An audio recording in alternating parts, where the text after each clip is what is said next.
In honor of Denver's decriminalization of magic mushrooms, doctors of Reddit, what, if any, is your best story of patients on hallucinogenics? Was working night shift on inpatient service. Ed called to admit someone. We've got a 17-year-old down here with altered mental status. We think he needs to be admitted for evil monitoring, VSS, Chemfine, etc. etc. Now, I'm not a pediatrician. I don't do kids. I don't understand why the Ed is calling me. But, I'm an intern and it's 2 in the morning, so arguing about it is stupid. I headed to the Ed. I get that to see a young dude sitting there with his parents. I'll mention that his dad was a full bird colonel and very much fit the archetype, and his mom seems to fit that type of personality, too. The kid is literally rolling around in his bed, alternating between crying, asking if he was going to die, rubbing his dad's hand, and telling him how much he loved him. I had to sit there and take a history with a straight face from a 17-year-old who kept being distracted by just how much he loved his dad. I think my first question was, did you take anything tonight? And he was straight up and said, oh, yeah, like a ton of acid. 110E? I 100% laughed at this statement. His dad was not amused. The patient was discharged the next morning. Had a friend become impatient with mushrooms once. He took an eighth, and an hour later decided they weren't very strong, so the most logical thing to do would be eat his other eighth. Cut to 2 hours later, and he is parked on top of a parking garage. Tried to drive across town when they kicked in and he immediately realized his F up. He tried to wait it out, but after being abandoned by everyone else, I wasn't around. No way in hell would I have left the poor guy on 7 grams of shrooms to his own devices, and he decides he needs help. So he calls 911. While on the phone he wants to be as honest as possible, so he tells them about his .22 caliber rifle behind the seat of his truck. Only it comes out as, there's a gun in the car. He says he was tripping and sweating so badly. It was July. The next thing he remembers is hearing a tink tink tink and looking up to being surrounded by police, guns drawn and ready for anything. Friend isn't a danger though, so they get him in an ambulance, and give him charcoal to induce vomiting. The rest of the night is a blur for him, and he wakes up cuffed to the bed. They ask him if there's anyone he can call for a ride, and he tells them his mom is a nurse who works on the 2nd floor. Apparently while tripping he kept telling them to go upstairs and get mom, so they all have a chuckle realizing his mom really was upstairs. I had a patient who had taken an ungodly amount of Benadryl in a failed suicide attempt. A lot of people think that since it makes you drowsy, a bunch of it might be able to kill them in their sleep.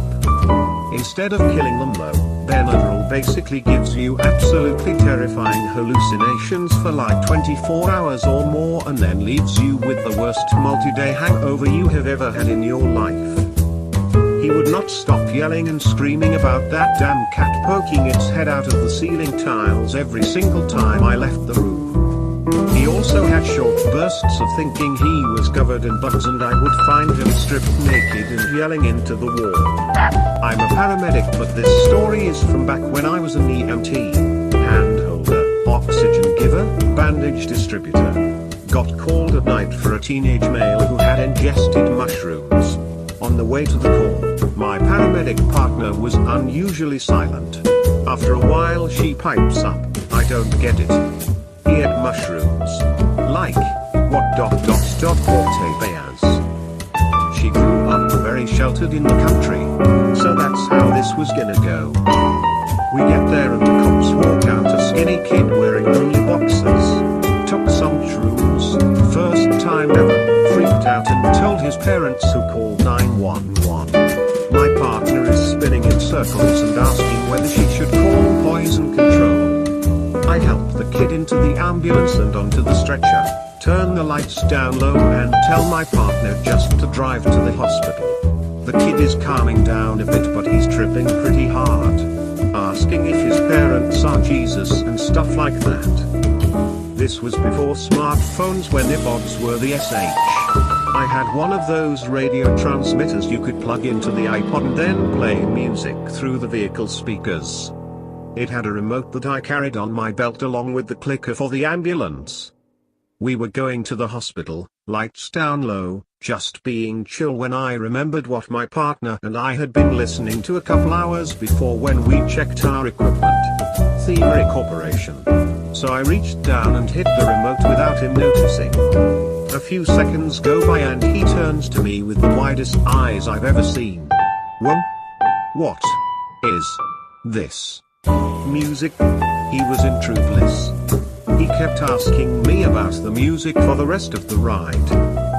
We dropped him off and I wrote "Listen to Thievery Corporation" on a sheet of paper and tucked it into the waistband of his boxers. I like to think there's some dude out there from upstate New York who fell in love with thievery in high school but doesn't really know why. Edit, yeah? Thanks guys for my first gold, silver after being on here for years. It's also my birthday and you guys just made a ho-hum day great. This happened 13 years ago and I've had many great experiences in my career, but this is still one of my favorite EMS stories. I'm happy you all enjoyed it. For those of you new to thievery, glad you found them. Also check out Cosmic Game, Radio Retaliation and Culture of Fear. They span so many genres but always bring a great vibe, and their message is pretty on point. One of the few bands I almost never skip. I had a guy who was freaking out thinking he was going to die because he thought he had eaten too many hallucinogenic mushrooms. He went online and saw that sometimes patients are given activated charcoal to soak up the mushrooms in the stomach. Not entirely true, BT double. So he goes outside and starts chowing down on charcoal briquettes that he has in his garage for grilling. After about a dozen he realizes, holy SH, I'm eating charcoal briquettes. Now he is really freaking out, so he grabs his dog, as the thinks he is never coming back to his house, and drives himself to the Ed. He parks out front, walks into triage with a pup, black charcoal all over his face and hands, and says, I need a doctor and someone to watch my dog when I die. I am a medic. Was working a concert in Chicago at Northerly Island a few years back for Fish Fest. Get a call from a male with his face in the ground. Find a shirtless 20-something-year-old with his pants undone and digging his face into the sand. I get next to the guy and tap his shoulder, say, sir, do you know what's going on? Are you okay? To which he responds in the most classic stoner voice, do you know what's going on, man? And digs his face back in the sand with the stoniest of smiles you can imagine. We coax him out of the sand pit and he tells us he took 10. Just 10. Couldn't remember what of, just 10. And honestly 10 is bad number of anything. Lol. 10 tabs of acid, 10 grams of weed, 10 grams of mushrooms, 10 shots, 10 heroines please. So we let him sit in the drunk tank with the rest of the Triptar goons. God bless their drippy little hearts. Nurse here. Used to work the night shift in a very small, rural Eden, North Carolina. We had a couple in their 20s get picked up the local police. They were found in their car stopped on the train tracks looking very lost and confused. They had somehow made it from Raleigh and were attempting to get to the beach. We don't know exactly when they decided to take the LSD. So they're brought into the Ed for an interval before they're let go. This being rural NC, no one had a clue about how to handle this type of situation. We basically gave them 4 fluids, put them on cardiac monitors, and tried not to stimulate them too much. They were extremely polite, and since I was the closest in age to them and had some experience with recreational drugs, I did my best to engage them. As I was starting and 4 on the male partner, I asked how he was feeling.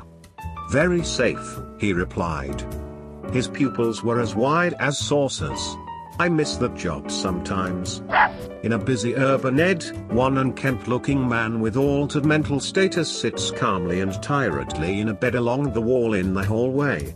As I walk by, he grabs me, with a worried look on his face, and says in the most classic stoner voice, "Hey, man. Why does the time on that clock keep changing?" Me. "That's what it's supposed to do." Patient, "Oh, yeah." Laughs. Still one of my most memorable encounters. Like and subscribe for more content. And remember to check out Reddit.